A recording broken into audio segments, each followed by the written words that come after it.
audience delegations? If not, we'll move on.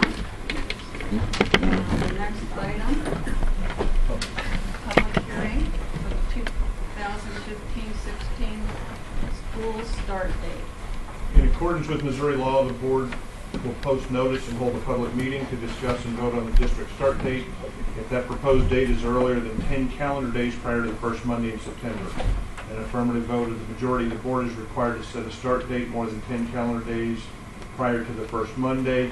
Ours, the one we are proposing, has a start date of August 18th for students, so that is more than 10 days. So we simply need to have a hearing. If anyone is here that would like to speak to that, we can do that at this time.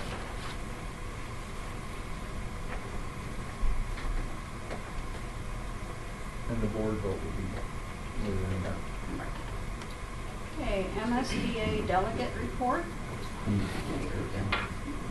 Yeah, no, it'll be later in this meeting.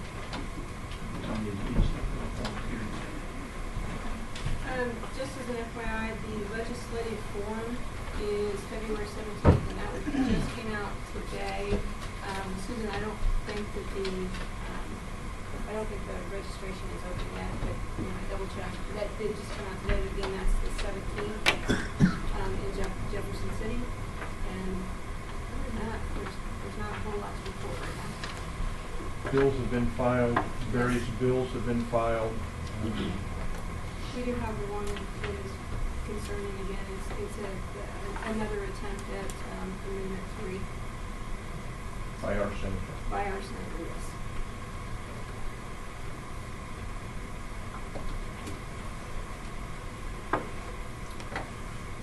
Okay, going on to assessment and evaluation of district programs.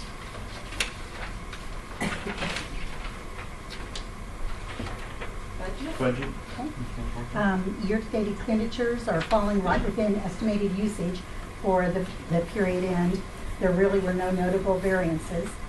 On the revenue side, the major revenue categories in Fund 2, which are the basic formula and Classroom Trust Fund and Prop C, are meeting budget at the end of the month at about 42%. Property tax revenues have started to come in. As you know, we've all been billed. We've actually received 4.4 million of the 8.8 million budgeted, so we're about halfway there. And the projected ending fund balance through November is 26.3%. Any questions? Any questions, comments? Okay. Moving on to mid-year personnel review.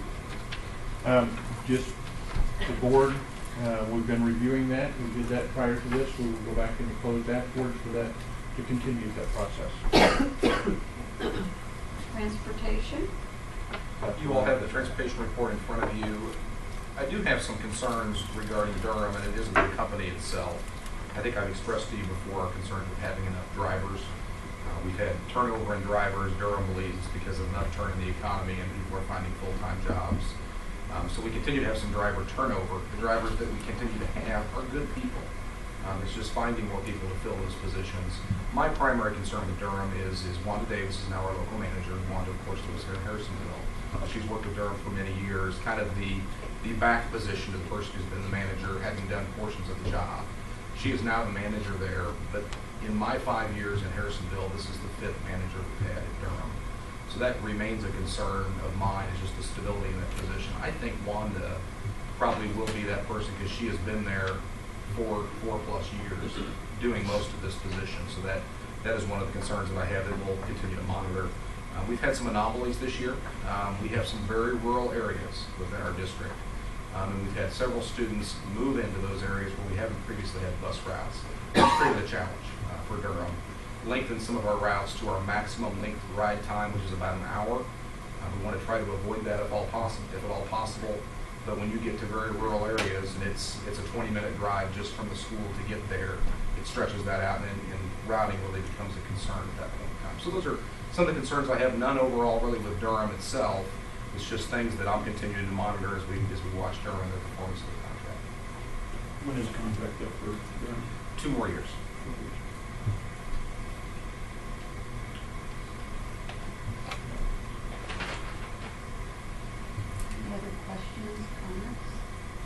Have we had any issues with problems with the buses, the maintenance of it, or the performance? Not that I've heard. I recently got the inspection report from the highway patrol, and it was in the upper 90s, and usually it's things like a blinker might be out on a bus here or there. It's just the day they come to inspect is kind of a surprise. So usually maintenance-wise, they're doing relatively well. How many times a year do they do the drill and how do that? They do that once. They have to do that by law at the beginning of the year within the first 4 weeks, 6 weeks of the school year beginning. That is the only time they're required to do that. If it's done more than that, I'm not even interested.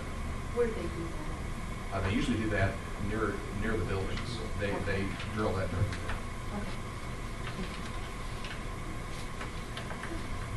Thank you, Dr. Ryan. Moving on, the 2015-16 school calendar. We are recommending that the calendar committee is made up of teachers from across the district, other staff members. You're on the 2 board members. You sit on that, don't you? No, Just I'm staff? not. Okay. But anyway, we are recommending, you have the calendar in front of you, that we would start on the 18th of August, which is moving it back. This year we started on a Thursday. Corresponding date would have been the 13th.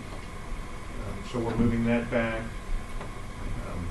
Christmas next year we would go through Tuesday as opposed to the 2 weeks, since Christmas falls on a Friday.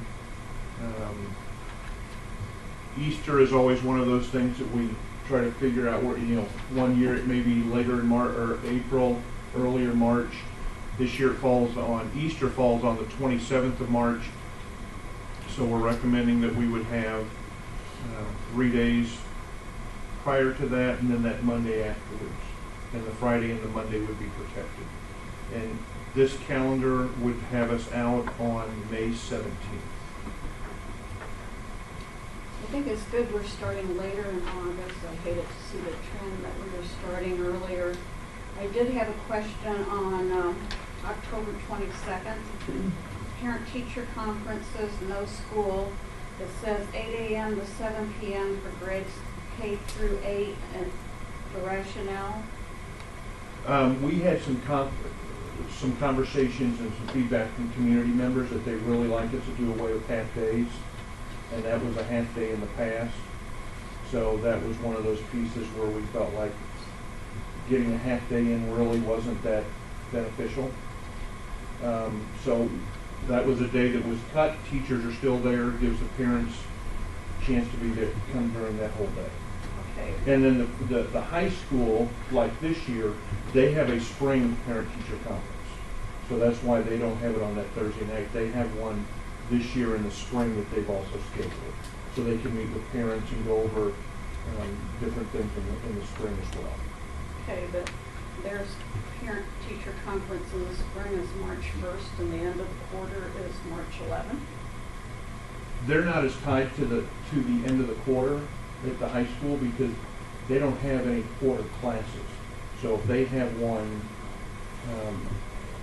during the semester, it's not Not as relevant. right, because they're looking at grades throughout. Okay. Hopefully on that day, the 22nd, we are not expecting our elementary teachers to be there for 11 hours, 8 a.m. to 7 p.m. That's what they are now. They're there now from 8 to 7. Or, I won't say 8 to 7, they're there, elementary might be there from 8:15 is when they end. What time? 8 o'clock is when they get there? So right now they're there from 8 to 7. It was with 8 to students 8 for half a day. Yeah, but I think we need to look at that timing. If we don't have students there half the day, maybe if they need to be there till 7 in the evening, maybe we could have them come in later and not have them put in more than an 8-hour day, whenever the parents would be best served for them to be there, which might be in the evening or not. But I just think it's asking a lot of our teachers to be there at 11. Just remember the 23rd, the reason they don't have school nobody comes in on the 23rd is because of that extra time on Thursday. Marvin? I would like to, because of the fact that it hasn't been looked at by our sponsors, by our teachers, The ones I've talked to, I would motion to table it until the next meeting so we can have time for feedback from all concerned. Sponsors, I guess, mean the programs that we have with football, soccer, what goes on in the spring. I mean, HT sits on that committee, and his feedback was, I mean, You know, I would still like to, that's a motion if it gets a second.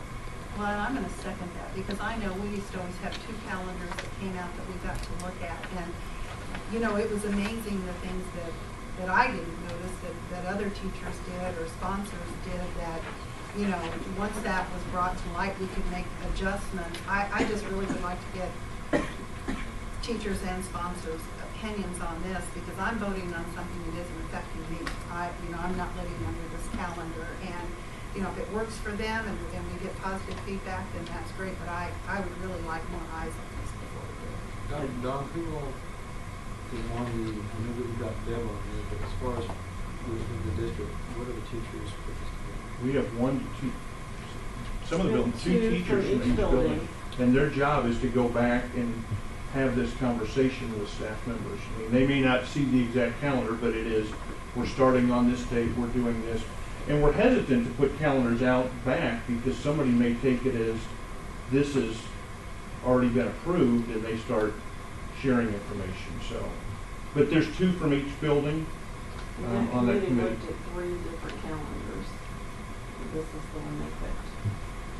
I would really like to have it put out for everybody to look at and give us some feedback and some direction on it. I do like the later start date, and as we're talking about the calendar, one thing I would like to, and I don't know when we actually decide on start times, but I've got some middle schoolers that start, we're up at 6 o'clock in the morning to get to school, and then you got some people that ride the bus. Dr. Ryan was saying an hour drive, so that means some of these kids in middle school are up at probably 5 o'clock to catch the bus. Depends on how fast they can get to us. Yeah. You got some middle school students that start off early, and I would certainly like to look at some times to maybe see what we can do to accommodate some of the middle school students and all the students in the district, but, start times. But it's, I understand getting out early and I understand starting early, but when a child gets up at 5 o'clock in the morning to try to catch a bus, that's early at 12, 13 years old. I'm trying to think whenever I've been over to the bus barn early in the morning when they're leaving. Probably our first pickup isn't until it would be at 6. Probably 6:15, 6:20. That's probably coming in with And I like the snow makeup days. I've loved the way that has worked out, knowing ahead of time what those will be. And there may not be concerns, but I think that we need to get, I think it would be advantageous to give everyone the opportunity to look at it and give some feedback. When I sat on this committee, I don't add to it. It's really just to listen. And from listening to, and I believe we had 3 meetings, I think that due diligence is big line. I think that this was what the teachers and HT and everyone came back with, saying this is the most workable solution of what we've seen. So I personally think that due diligence has been done. So I'm not saying there hasn't been due diligence. What I am saying is that when everybody else hasn't even laid eyes on it, it's hard to get input. And, what I did was different than what somebody else did, and it's going to have a different effect on different people.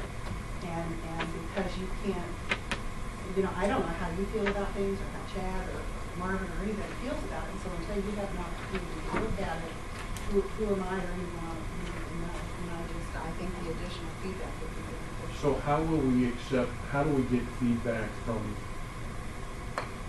200 plus certified staff and classified staff? They always send us. I can get the feedback, but what happens whenever the feedback says we're starting too early, we're starting too late, we need 2 weeks, we don't need 2 weeks? How does that, because in my mind, that's the purpose of the committee. Well, you know, it comes back and you say, how many do you have of each? You Okay. know? Okay. And then you look at it and say, is there something we can do? Is it feasible? In the board Which one do members. you like the best? Yeah, give us, We have motion on the floor to table the vote on the calendar until we have more staff input. I need to get the exact wording of his motion. Okay, we can want. I move to table the vote on the calendar until the next regularly scheduled board meeting, after we've had a chance to receive feedback from faculty, community, and staff. Faculty, community and stuff. This faculty, how it impacts the community, and it, you know, it will probably be fine. It's just, I would like to have some opinions back. Let me write it down, I've got what you just said, if that's good. read it back to me. To table the vote on the calendar until the next regularly scheduled meeting after receiving feedback from faculty, community, and staff. It's good. Susie, is that what you said? yes, I'd like everybody to have an opportunity to say how they feel. Okay, Marvin has moved and Susie has seconded. As read by Susan, all those in favor say aye. Aye. All those opposed? No. Motion. I also want to compliment the teachers on the hard work they put on this. Motion passed.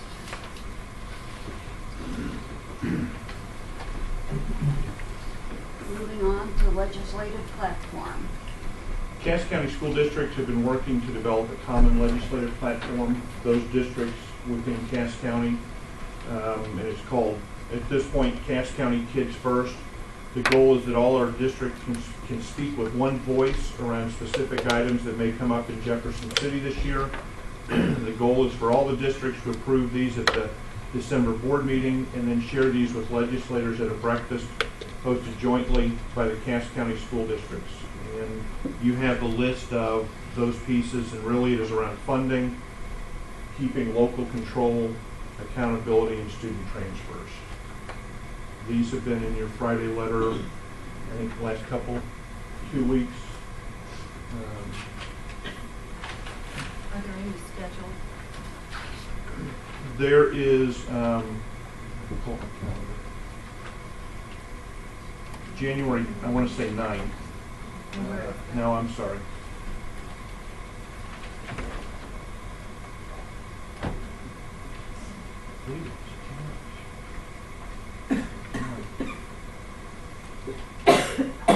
January 9th, it is here.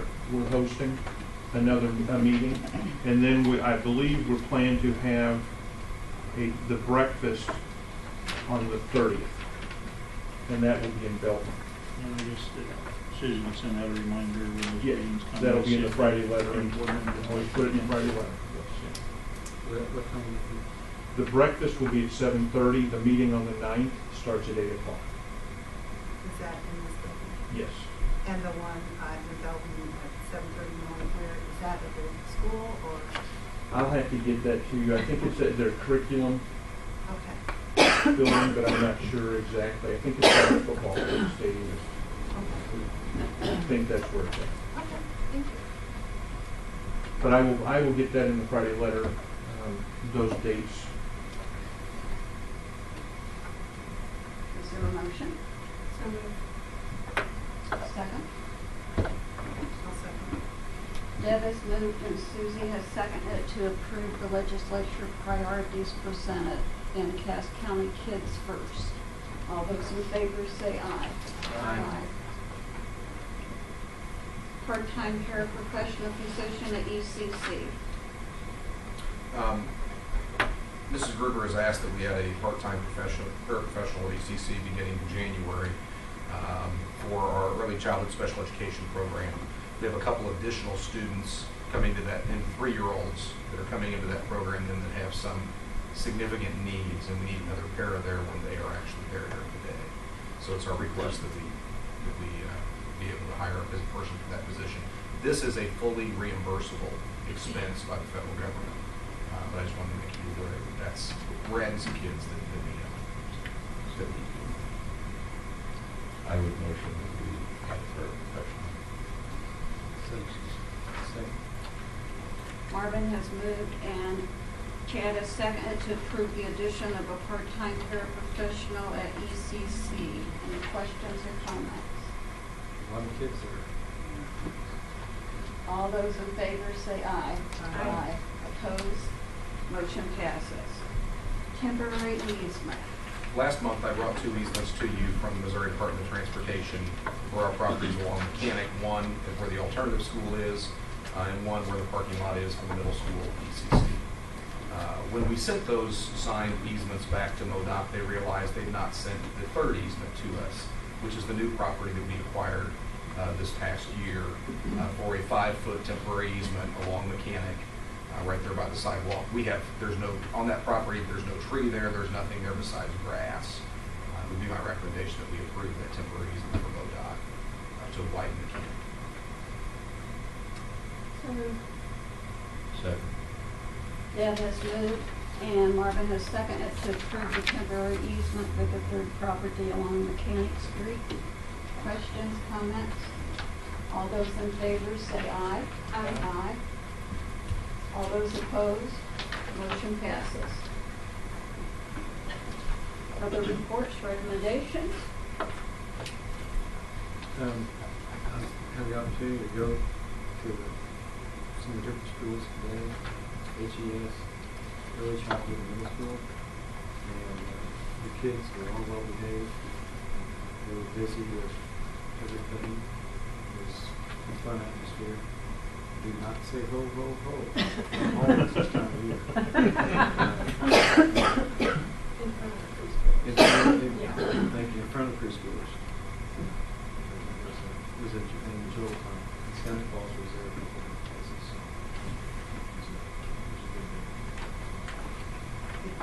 It was a big deal. And Madam President, I had the opportunity yesterday to go to the Task Force Center and watch the business plan proposals from a group of 15, 12. We have such a passion for those kids. Most of them didn't really want to look in the eye, but they have a passion and a talent. And I was reminded again yesterday why I do this. Thank you for that opportunity.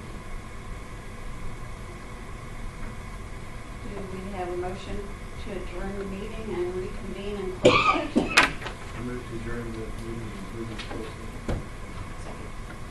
Chad has moved and Deb has seconded that we adjourn the meeting and reconvene in closed session, and that's a voice vote right now. Okay, Chad? Deb? Yes. Susie? Yes. Marvin? Yes. Carol? Marie? Yes. Thank you all.